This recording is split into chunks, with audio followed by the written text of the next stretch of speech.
Çekinme yarım, bana gel, bana gel. İhtiyacın var, sana gel, sana gel. Bir vakit gelerdin, yine gel, yine gel. Çekinme yarım, bana gel, bana gel. Çekinme yarım, bana gel, bana gel. İhtiyacım var, sana gel, sana gel. Bir vakit gelerdin, yine gel, yine gel. Çekinme yarım, bana gel, bana gel.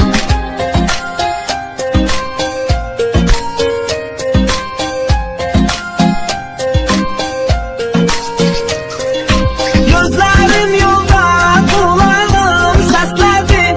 Ah meleğin yüreğim seni istedi.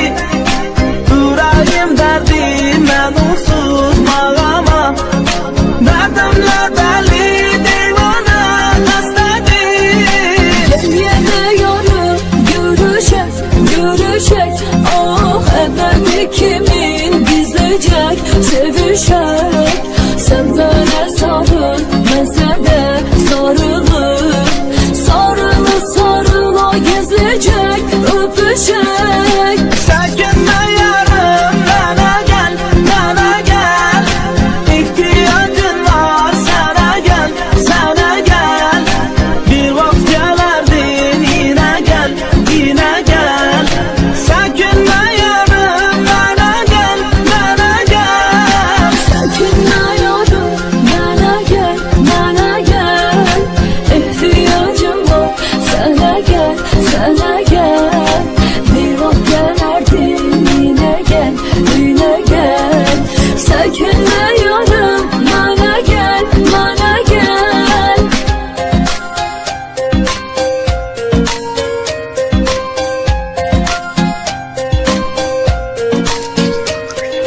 Yatmadan evvel sen gidip yatardın.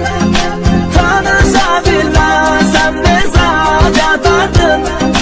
Telefon elimden yere düşmezdi. Yatanda bile elimden tutardın. Ne zevk var, ne mesaj, ne de sen. Bir vakit ama ki bunlardır böyle tek. Ama ki yine sevirem ben seni. Çekinme